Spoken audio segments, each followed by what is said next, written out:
Thank you for having me for this wonderful occasion. I thank God for this wonderful day He has made. I've come again today to talk about a topic that's so precious because prostate issue is something that I've been known for a long time. This time I'm going to major primarily or exclusively on a new book about prostate, which is an amazing book which is about to come, which I titled Prostate Cure Made Easy. Prostate Cure Made Easy.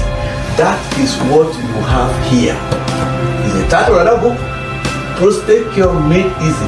Why other treatment methods fail? Why other treatment methods fail? It has been failing, we know it, but for the first time ever, we have packaged it to tell you the failure rate, the wonder rate. Is it in the symptom? Is it in the treatment? Is it in the surgery? That is what this book is talking about. And I'm today to dispense some portions of that book to you so that you know better. Somebody that I know very well, a Nigerian philosopher, said it. If you know better, your prayer point will reduce. If you know better, the person who said it is called Bishop David W.A. is like a covenant father. I want people to know better about prostate handling, prostate cure, prostate disease, prostate symptom, prostate test. The right thing. Because if you know better, you don't have to pay so much. Because you know the disease is not just half the cure, but almost all the cure. That's why I thank God that we're around for this presentation today. I will talk a bit about myself. I am Dr. Ignatius Honor. I am a pharmacist. I am a nutritionist. I am also a naturopathic doctor or functional medicine practitioner, if you like. I graduated in the University of Nigeria in Nsukka in 1979. I've been a pharmacist for 45 years now. I also trained as a nutritionist. I trained as a naturopathic doctor in Sri Lanka. I also trained as a functional medicine practitioner in Canada and in Las Vegas, America. I've been practicing it for a very long time. I am 73 years old, having been born in 1951. I'm not a pastor for the past 20 years. But what I came today is to give you new dimension, new inkling about how prostate diseases can be cured, can be handled through new avenues. That is why I'm here. And today, I will start by making a very startling statement. If you are not touched by this statement, then either you didn't hear it very well, or you have chosen to play the ostrich. Listen to me now. Prostate disease is not supposed to kill anybody. Did you hear me very well? Quote me. Prostate disease doesn't have the license to kill. It doesn't have the temerity, audacity to kill. It doesn't have the power to kill on its own. What you have is death attributed to prostate. I call it DAP. Death attributed to prostate. Not because of prostate enlargement, not because of prostate cancer, not even because of prostatitis, but because of the way the misunderstanding in what prostate is. One wrong thing leads another. One wrong thing. But in essence, in practical time, prostate does not kill anybody. I am not saying that prostate has not been killing people. All around me, every day, it has become now the in thing. Prostate has taken another person. In fact, I always share that testimony because it makes me angry, which is why I had to go and major on prostate. When I rounded up my functional medicine study about 7 years ago, I said, I will find out new ways of handling the prostate. It has killed so many people. In the past 10 years, by word of summary, it killed my brother-in-law, Igwe Edwinize, my younger sister's husband, Igwe Batam, died on operation table. He died because of prostate surgery. It's not prostate that killed him, but that was in 2014. 2018, my primary school classmate, Chief Governor, who survived a successful prostate surgery in 2016 died in 2018 of complications arising from the surgery. How many of them will I find? Dr. Patrick Ogwas, my classmate in 1967, died in England. Also, prostate surgery, prostate cancer. Where do I go? Recently, my classmate, 50 years ago, when we entered pharmacy school in 1974, we were close. In fact, it was nearly my best man when I wedded 41 years ago. We were very close. Professor Steve Okudele Obona. We buried him last month. What killed him was the drug he was taking, not because he had prostate cancer. We know it because all of us are pharmacists. What am I talking about? When I look around me, I see incapacitation everywhere. In fact, my own adoptive father, Nzefedede, also, I buried him 2 years ago. He died because of complication arising from what we call prostate biopsy.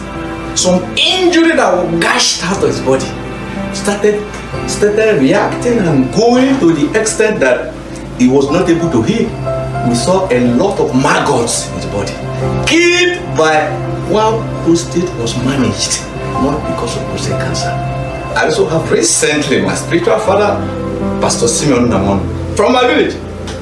He also had BPS, the drug they gave him, alpha reductase inhibitor, something that they are told that he can do, so he can stop the prostate something. I know when he died, the autopsy, it was the drug that killed. I am a pharmacist also.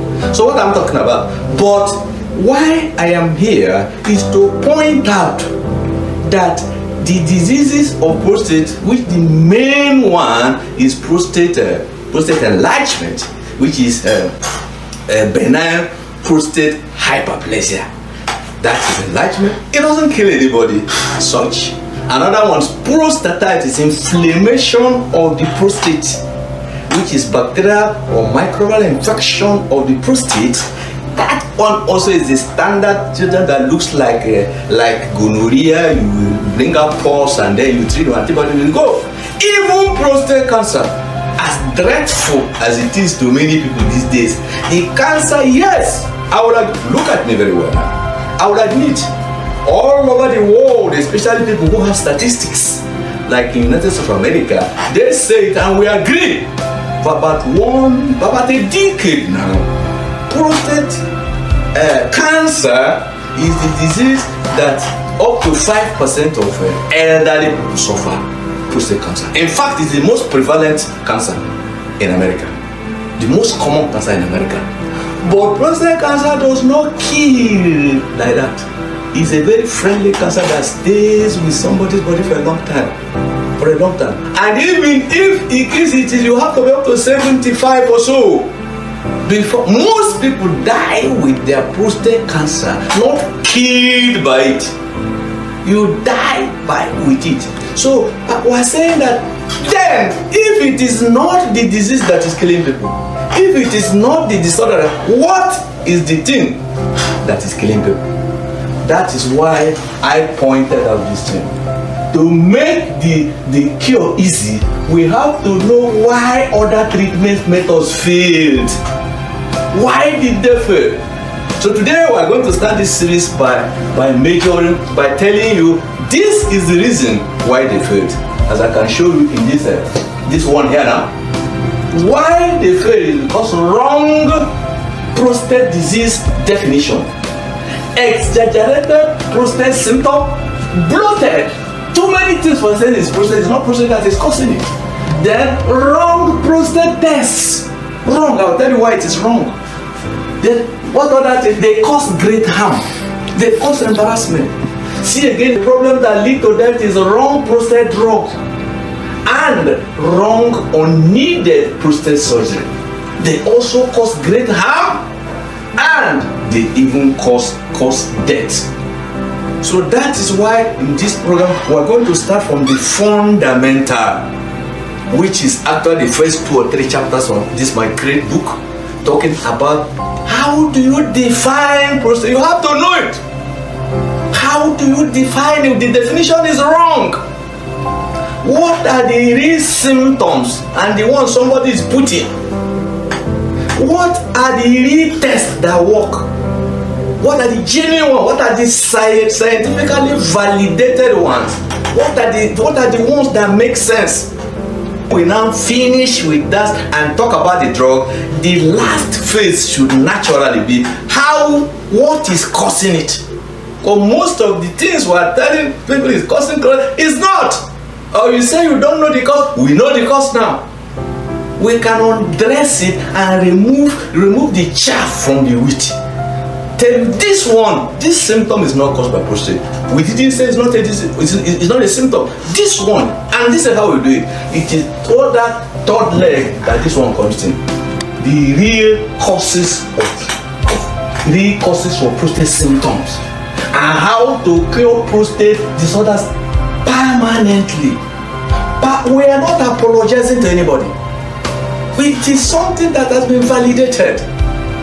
My own has been cured. I suffer prostate for up to 15 years because of what I know. I use it on myself, and it has worked not by taking so many drugs, but understanding the real thing that causes it, and then factoring it into the treatment that will bow. And along the line, also other core symptoms that go around with it, you handle all of them together. Remember that. I am going to start with the wrong prostate definition.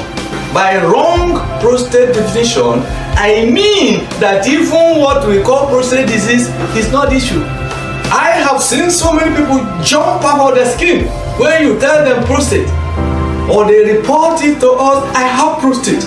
They tell them, I have prostate. That doesn't make it a disease. Prostate is not Ebola. Prostate is not diabetes. Which when you say you have it is a negative quantity. It is a negative visitation that you have to remove. Prostate is only a woman that can say I have prostate and will say you are taking a lie. Why? Because women don't have the capacity or biological prerogative to carry prostate. That's why we look at this. Look at this now. Every human being has two kidneys. Two kidneys. Two urethra. I said urethra, not urethra. Urethra. It is from the connection between the two kidneys comes to one bladder.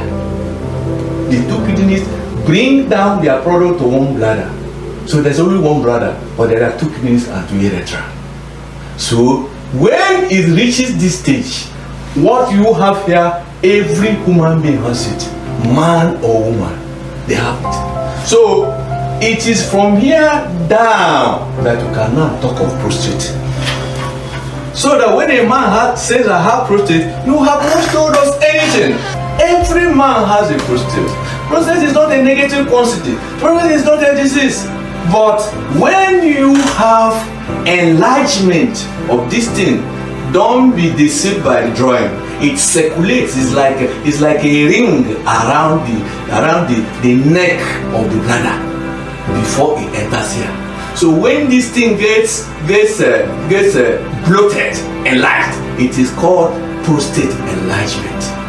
You are allowed to say prostate enlargement. Then when it comes inflamed, because there's microorganism that grows here, you call it prostatitis or prostate inflammation.